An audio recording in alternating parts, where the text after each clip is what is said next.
ओम नमो भगवते वासुदेवाय।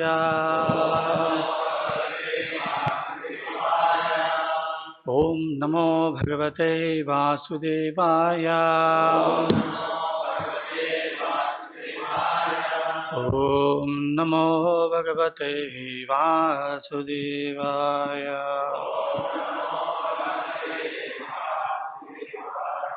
नारायणं नमस्कृत्य नरं चैव नरोत्तमं देवीं सरस्वतीं व्यासं ततो जयमुदीरये। नष्टप्रायेषु भद्रेषु नित्यं भागवत सेवया भगवत्युत्तमश्लोके भक्तिर्भवति नैष्ठिकी। Reading from Canto 4, Chapter 7, Text 40, in the matter of the sacrifice performed by Daksha. Brahma Uvacha Namaha Te Srutasatvaya Namaste Shatasatvaya Dharmadhina Cha Sutaye Dharmadhinam Cha Sutaye Nirgunaya Cha Yat Kashtham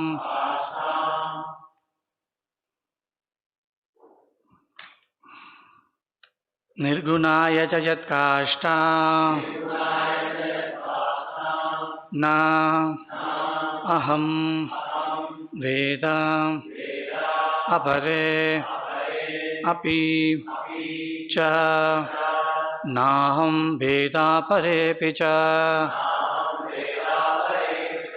Brahmovacha Namaste Shatasatvaya Dharmadhinam Cha Sutaye Nirgunaya Cha Yat Kashtham Naham Veda Pare Picha Brahmovacha Namaste Shatasatvaya Dharmadhinam Cha Sutaye Nirgunaya Cha Yat Kashtham Naham Veda Pare Picha Brahmovacha Namaste Shatasatvaya Dharmadhinam Cha Sutaye Nirgunaya Cha Yat Kashtham Naham Veda Pare Picha.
Brahma, the personified Vedas,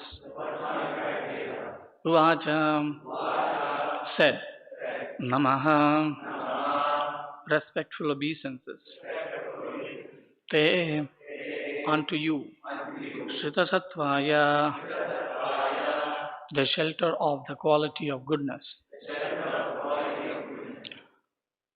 Dharmadina, of all religion, austerity and penances, Cha, and Sutaye, the source, Nirgunaya, transcendental to material qualities, Cha, and Yet, of whom, of the Supreme Lord, Kashtham, the situation, Na, not, Aham, I, Veda, no, Apare, others, Api, certainly, Cha, and.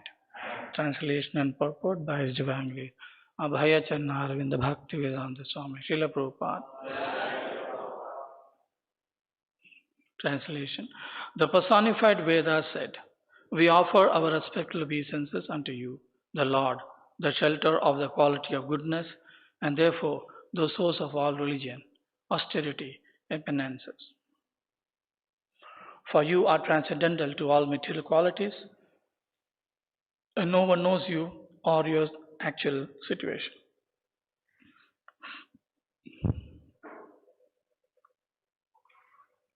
Purport. In the material world, there is the trinity of the three material qualities.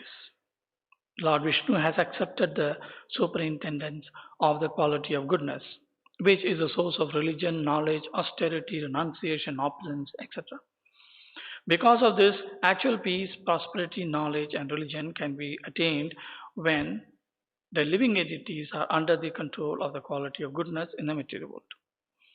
As soon as they are subjected to the control of the other two qualities, namely passion and ignorance, their precarious conditional life becomes intolerable.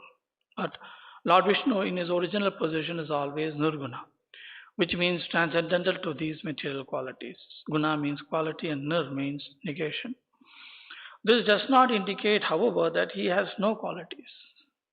He has transcendental qualities by which he appears and manifests his pastimes.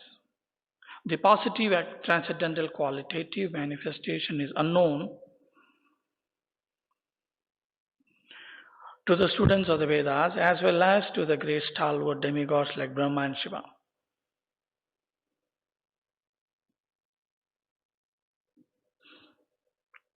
Actually, the transcendental qualities are manifested only to the devotees. As confirmed in Bhagavad Gita, simply by discharging devotional service, one can understand the transcendental position of the Supreme Lord. Those who are in the mode of goodness can partially enter into the transcendental understanding. But it is advised in Bhagavad Gita that one has to surpass this.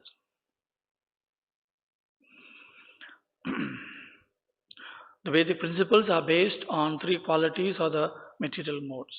One has to transcend the three qualities, and then one can be situated in pure and simple spiritual life.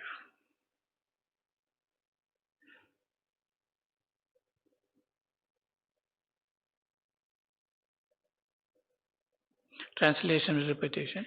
The personified Vedas said, we offer our respectful obeisances unto you, the Lord, the shelter of the quality of goodness, and therefore the source of all religion, austerity and penances. For you are transcendental to all material qualities, and no one knows you or your actual situation. Om Jnanatimirandasya Jnananjanashalakaya चक्षुरुन्मिलितमेन तस्मै श्रीगुरवे नमः। ॐ विष्णुपादाय कृष्णप्रेष्ठाय भूतले श्रीमते भक्तिवेदान्त स्वामिने नामिने नमस्ते सरस्वती देवे प्रचारिणे शून्यवादी श्री कृष्ण चैतन्य प्रभु नित्यानंद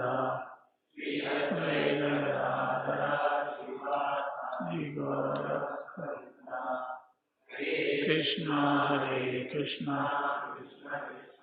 हरे हरे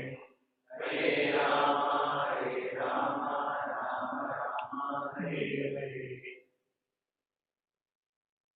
श्री चैतन्य मनोभीष्टं स्थापितं येन भूतले स्वयं रूपकदामह्यं ददाति स्वदान्तिकम् वन्देऽहं श्रीगुरु श्रीयुतपदकमलं श्रीगुरून् वैष्णवांश श्रीरूपं साग्रजातं सहगण रघुनाथामितां तं सजीवं साद्वैतं सावधूतं परिजनसहितं कृष्णचैतन्यदेवं श्रीराधाकृष्णपादान् सहगणललिता श्रीविशाखान्वितां च वाञ्छकल्पतरुभ्यश्च कृपा सिन्धुभ्यः च पतितानां पावनेभ्यो वैष्णवेभ्यो नमो नमः। मुखं करोति वाचालं पङ्गुं लङ्घयते गिरिं यत्कृपातमहं वन्दे श्रीगुरुं दिनतारिणं आनन्दमाधवं श्रीचैतन्येश्वरं प्रभावनम्।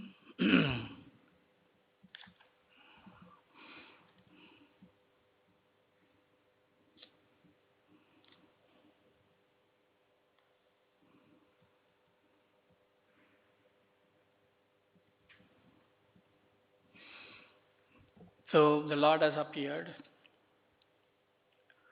at the arena of the sacrifice, the eight-handed form of the Lord,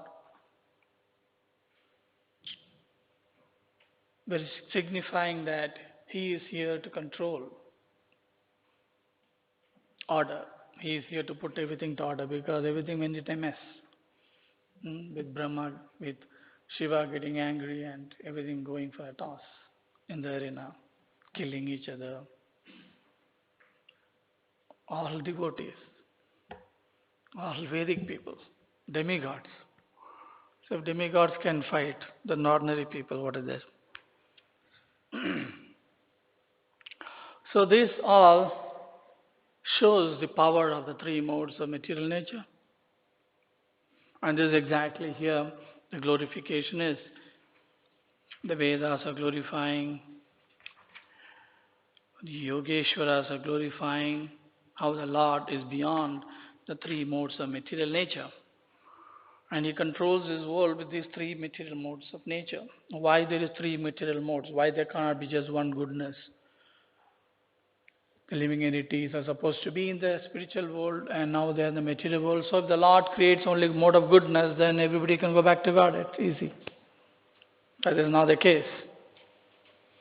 You have goodness, you have passion and then ignorance, which are very dangerous. So the mode of goodness, Brahma Darshanam, in the standing in the platform of goodness, you could get a chance to go back to Godhead. Not exactly go back to Godhead, but you could transcend the material energy. But that is the best platform. In the platform of goodness, you could get a chance to transcend, not in the platform of ignorance or in the mode of passion. Now, why are these three things there? That's because the varieties of the desires of the living entities. Not all living entities want to be in the mode of goodness, because originally they have come down to enjoy. In the mode of goodness, enjoyment is there, but it's an enjoyment in knowledge. Enjoyment is there, happiness is there, but then you always know that you are subservient, you are under the control of the material nature. The Supreme Lord is there, you have to be religious, you have to balance enjoyment with austerities and penances. You have to burn out your sinful actions with more tapasya. So it's a balanced situation. In passion and ignorance, people tend to enjoy more because no control. Nobody is there beyond me. Nobody is above me. Nobody is controlling me. For people in passion and ignorance, in fact, this understanding of the Supreme Lord is a hindrance to their enjoyment. How can I enjoy? No, I'm enjoyer because I'm the Lord. I have to acquire as much as I can, and it's a whole competition. Who can be the Lord of all that is service? So in Rajoguna and Tamoguna, there is only blind enjoyment. It doesn't give rise to any knowledge. Rather, it gives rise to more and more control of the external energy. The more we try to enjoy independent. In Sattva-guna, since enjoyment is dependent on the Lord, not independent of the Lord. It is dependent on the Lord. There is a chance of sustenance of one's spiritual knowledge, Vedic knowledge. But to go back to Godhead, go beyond that, Vishuddha Sattva,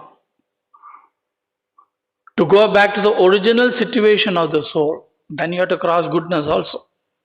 Goodness doesn't give you your original position. Goodness gives you a very safe position in the material world. And that doesn't mean that that is the final. Traigunyo Vishaya Veda. They still talk within the Vedas, within the three modes of material nature. But to go beyond that, that is a secret in the Vedas.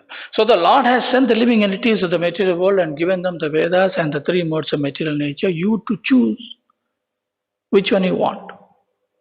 So intelligent people choose goodness. But then you can say all the demigods were in the arena of the sacrifice, all the Brahmana, they are all in Sattva-guna, right? Why are they fighting with each other?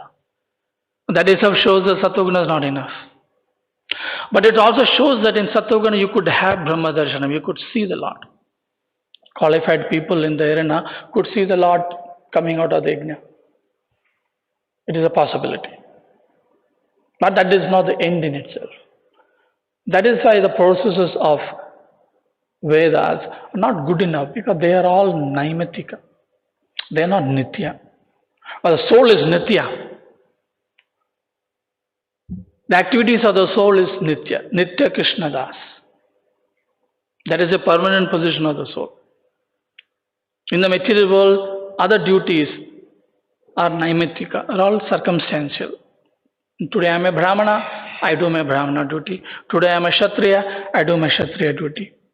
Or I am in goodness, I act like in mode of goodness, I am controlled by Sattva, Rajas, Tamas. So these duties of following the Vedas are also naimatika. They don't take you to your Nitya position on their own. A Brahmana is doing his daily activities. Many Brahmanas come and say, you don't chant Vedas? You don't do Sandhya Vandanam? For them we are outcast. Not enough, not good enough. Because they are still in their Naimatika platform.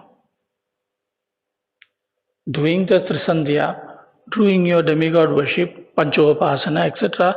It's your Naimatika karma. You are in that position, you do that. We are beyond that. That also has its problem. Thinking that you are beyond everything is also a problem. But we are supposed to be beyond through the activities we do, through the process we are following. But to be beyond, you have to first know Sattva-guna. Sometimes we forget that.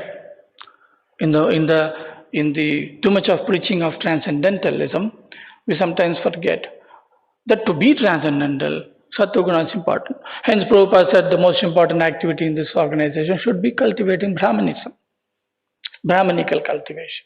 Because by cultivating Brahmanism, you could go beyond. You cannot go beyond without that. But that is also there. That position is also there.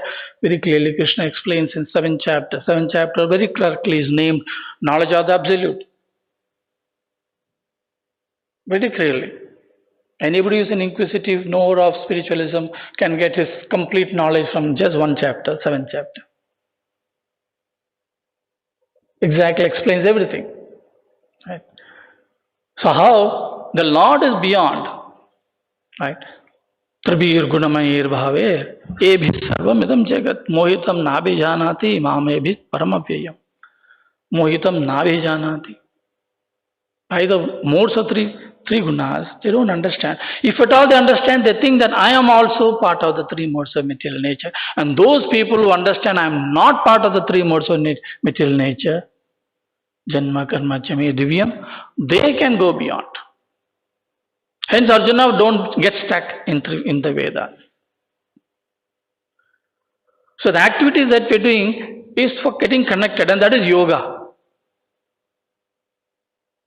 If you're just following the Vedas, you're not necessarily a yogi because you are following the principles of the material nature, how to exist in the material nature. But yogi is a person who goes beyond the three gunas. Yogi is a person who goes beyond the Vedas. Finally, Krishna says, Yoginam Pepe Sarvesha. So until we come to the platform of beyond the three modes of material nature and we come to the platform of worshipping the person who is beyond the three modes of material nature, we cannot get out. And we cannot call ourselves as yogi. Yogi is a person who is connected with the Supreme Lord. Yogi is not a person who is standing upside down. That is asana. Everybody says yoga, I'm doing yoga. You're not doing yoga.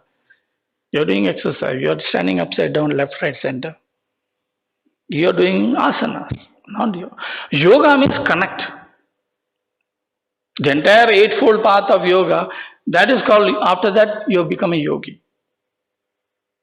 Asana happens to be one of those physical material activities to control your air, prana, to bring your mind in control, dharana, dhyana, up to samadhi. The whole process is a yogic process of getting connected to the Lord. So when you become beyond the three modes of material nature, then you become a yogi. You get connected, or at least you are endeavoring for getting connected. Vedic people are not trying to get connected to the Lord. They are very proud of their own daily dinacharya, daily activities. Morning till evening, I am very, very strict follower of Vedas. That itself is a catch. Happy following the Vedas. But if you have to go back to understand the real knowledge, who you are, what is your connection with the Supreme Lord, what is your Surupa Siddhi, what is your permanent position, then Vedas don't help. So then we have all the Bhakti Shastra beyond. But always there is a debate between the Vedics and the Bhaktas. As much as there is this debate between the impersonalist and the personalist. The maximum they can get with their knowledge is impersonalism because Nirguna. Nirgunaya Sattvaya. The Lord is always explained as a person who is not having any gunas, which means he should not have anything to do with color. He cannot be blue. So then he has to come up with the idea why the Lord is blue. And he'll talk all word jugglery. Because you cannot believe that a person with blue color. Krishna is called Nila Megha Shyam. All poetic descriptions of the Lord. Because Vedas also says that he is beyond description. So since the Lord is beyond description, they use metaphors and poetic things to explain he could be that. But the Lord is a beautiful person with a beautiful body, with ever smiling face, playing around as if he has nothing else to do, carefree. No, not possible. That is a state of an impersonal consciousness which is in Sattva Guna, transcendental happiness, Brahmanandam, Paramasukadam. So to describe that Brahmanandam, these things explain. But there is no Lord who is playing around with flute. Why? Because Nirguna. How can he have color, qualities, activities, desires, wants? No, he cannot. So the Lord is covered in the Vedas. Guhyatamam Sastram, Idam Guhyatamam Sastram. Now I'm giving you this secret from the Vedas. Krishna is telling Arjuna. So what does it mean? All the Vedas does not give? No, doesn't give. So by following the Vedas, that fortunate person who gets the faith that the Lord is existing beyond these three gunas and I need to surrender to that Lord, that is my actual self-interest, that is my actual position, the safe position or my natural position. Very, very rare. And this is very much prevalent in Kali Yuga. What? The opportunity to go beyond Vedas. That is a very, very funny thing in Kali Yuga. The most abominable time. All impurity around you, all kleshas, all difficulties, all unhappiness and all violences and all these things. In the middle of that, there is an opportunity to go beyond Vedas, because Vedas is not that in Kali Yuga anyway. The best time to go beyond Vedas. Satyuga, Treta Yuga, Dwapara, you cannot go beyond Vedas. People will not allow you to exist without Vedas. Time is like that. Kali Yuga, there is no Veda. So anyway, go beyond Veda. So this transcendental knowledge, this Guhyatamam of Krishna, devotional service, Bhakti Yoga, right time is Kali Yuga. So that is the Ekehi Guna. One Guna in Kali Yuga is this. If you are fortunate enough to catch hold of the holy name of the Lord. Because only the Lord's name can reveal you beyond the three Vedas, 4 Vedas. Nama can take you beyond the Vedas. Only Nama can do that. And that is why Nama is there in Kali Yuga. Because Vedas are not there. And Nama cannot give you Vedic benefits. Nama will take you beyond the Vedas. By the way, Sattva-guna, yes. But Nama is not going to put us in Sattva-guna. Nama is taking us beyond Sattva-guna, connecting with the Supreme Lord. Hence, Nama is the yoga in Kali Yuga, not asanas. But you need to have faith that Nama can give that. That is a catch.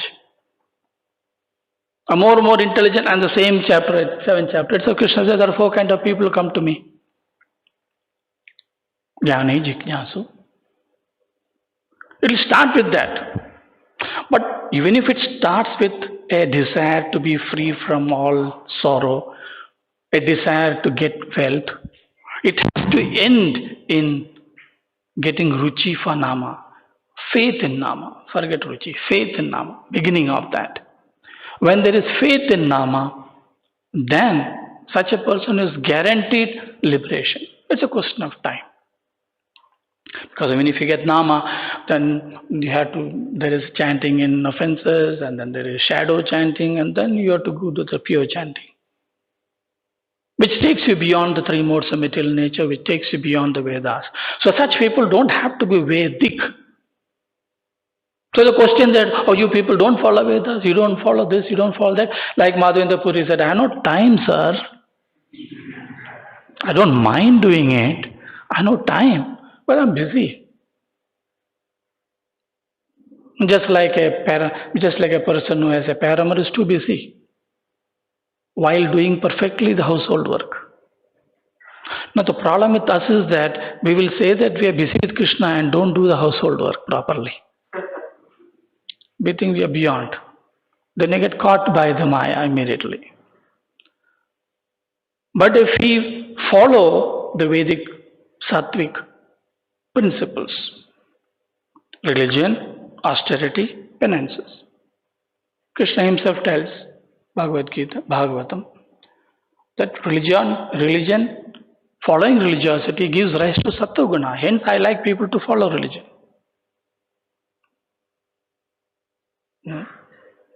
Satyam vacha, dharmam chara, swadhyaya. All these things are Vedic principles. So if you don't follow the basic things of truth, austerity, cleanliness, then there's no question go beyond that. So it's important to be Brahmanical. Not to be Brahmanical, but to be beyond Brahmanical, which is Bhakta stage. a pure bhakta. Transcendental activities. Chaitanya Charitamritam. Enlightenment is there. But then activities while you are enlightened, what is that? That Vedas don't say. Vedas only say enlightenment.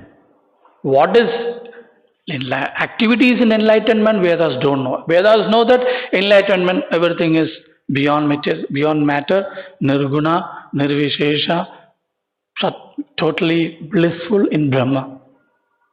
Now, what are you talking about is activities in Brahman. People like Sukadeva Goswami, people like Sanat Kumaras, all of them were in Brahmananda. Absolute bliss. But they could find something more, better. So these are the secrets of Vedas. It is very, very much hidden. That is opened up in Kali Yuga. If you have a little bit of faith, what is the price? Faith. A bit of faith, you can purchase it. The Lord. His name. Not the Lord, His name. We don't want the Lord. Lord is not going to come in Kali Yuga anyway. So realizing the Lord's name is realizing Himself fully. So that is the opportunity. But it all starts with this. And there are also in Bhagavatam, the prayers offered by Vedas, very, very scientific, very philosophical. Vedas can get you to that. And that is exactly Parishit's question. Be good to read sometimes. King Parikshit inquired from Sukadeva Goswami about a very important topic in understanding transcendental subject matter. His question was, since Vedic knowledge generally deals with the subject matter of three qualities of material world, how then can it approach the subject matter of transcendence, which is beyond the approach of the three material modes? So it would be good to read that chapter, prayers offered by personified Vedas. I'll stop here. Any questions or comments?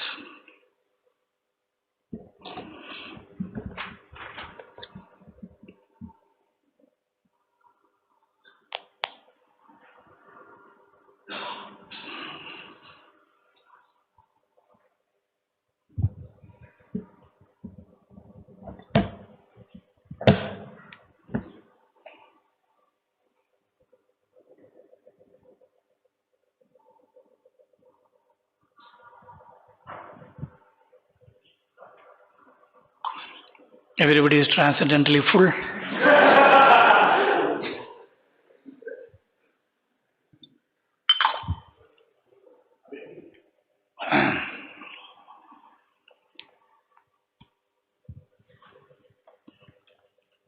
Hare Krishna Prabhu. In the Varnashrama Dharma, there are 4 classes, which include Sudras also, which is made out of who are the people who fall in the modes of ignorance. But Varnashrama Dharma also says that when one is situated in this state of civilization, it will be very easy for them to achieve the devotional service. Then how to understand that? Who says that? I mean, if one is in Varnashrama Dharma, even though Sudra class, they can also serve Lord Vishnu by serving other 3 classes. Mm-hmm. Yeah. So in this case, when you said in the class that one should be only in the mode of goodness to understand the transcendental mode. Yeah. If the Shudras who are in the mode of ignorance, they don't even touch Vedas in the Vedic times. In fact, they're banned from reading Vedas, which is good because they will not interpret it wrongly. In Kali Yuga, that's the problem. Anybody can interpret. So they say you better don't touch it. But their salvation is through working for the 3 upper classes. But when they are working for the upper class, they are not thinking that they are serving the Supreme Lord. They are not seeing that it is Vishnu Seva. They are forced to work for the three upper classes for their sustenance. They are not working for spiritual emancipation. They are not doing devotional service. Because if they do that, that becomes devotional service. That goes beyond the Vedas. The moment a Shudra starts saying, I am serving Vishnu through my act of serving, he is beyond. So they are not in that level. So it's a step-by-step process. Because then they have to go into upper class, and then be a Brahmana. Where they can have an opportunity for transcendental knowledge. So, Shudras can, it takes a long time, very long time, step by step. It's a process of climbing the 100-story building by a staircase. Long time, step by step. But they are also in the process of climbing the building. They are not going down, they are climbing the building. But when you are in Brahmanical class, then you have much more opportunity, a faster opportunity for Brahmagyan, a complete understanding of Brahmagyan in Brahmanas. So Sudras are in the process, but that's not good enough for devotional service. But they can also do devotional service the moment they consider their seva in whatever class they are doing as offering to Vishnu. Then they are beyond. Then that lifetime itself, maybe they can go back to Godhead. Not even just heavenly planet. The Brahmana must be very strict and he'll follow all his rules. And when he dies, where does he go? A Shudra who may be not touching the Vedas, but who is having this faith in devotional service and he does all his activities as devotional seva, where does he go? Today, Brahmana is here, Shudra is here. But it will be ulta when they die. The Shudra will go back to Godhead. The Brahmana will still be chanting and walking around the material world. Shine Punya Martilogam Vishanti, even if he goes beyond the earth and goes to the heaven, still there's a chance of coming down. Shudra is totally beyond. So opportunity is there for Shudras also. Following the serving the three classes a step-by-step process. Is that okay? Harisham. One question regarding rituals that are followed from the Vedas. We see most often the rituals are followed by Ramanuja Sampradaya, means from them onwards. So the conclusion is defined as Vishishta Advaita. Their philosophy, their Siddhanta is Vishishta Advaita. I just wanted to know a little more clarity on the Vishishta Advaita conclusions, if you could explain. I'm not an expert in Vishishta Advaita. Why do you want to know the conclusion of Vishishta? Any idea of going there? What is the idea? I didn't understand. No idea at all, Prabhu, but I just want to... Just like that? No. Because, Vishishta Advaita, we know the Brahman philosophy, of Sankhya philosophy, means the Advaitavada, Vishishta Advaitavada, and there is Dvaitavada, and ours is Achintya Bheda Bheda. It is easier to understand Advaita and Dvaita. Vishishta Advaita is little difficult because when... Who told you that? At least for me it is difficult. For you? You don't have to know it, but no. That's one good thing. We don't have to know Advaita, we don't have to know Dvaita, we don't have to know Vishishta Advaita also. Yes. In fact, the Vishishta Advaita is when they learn the philosophy, they keep the Advaita also together and they learn. That is how they do that. But I really didn't understand your question, but whatever I understand, I'll say. It's not that is difficult, everything is difficult. The most difficult is Bhakti Yoga. The whole world is saying Bhakti Yoga, just chant and dance easy. We know what the difficulties are. So it's not a question of what is easy, what is not easy. In fact, understanding things in a theory is very easy. In fact, Advaita is easy, Vishishta Advaita is easy, everything is easy in knowledge. But here, what we are doing is beyond those understanding. We are doing. We are doing. Prabhupada, this is the difference. Prabhupada has created this whole situation where you can do Veda, not chant Veda. You can do service to the Lord, not just knowledge. And that is very difficult. Anybody can sit and talk. But what is he doing?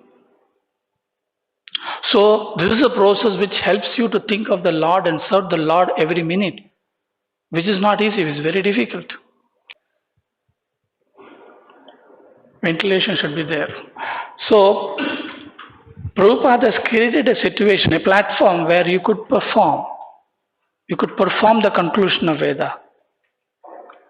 That is the biggest difference. People don't understand that. So we are performing Vedist, not chanting Vedist. Now you may learn chanting for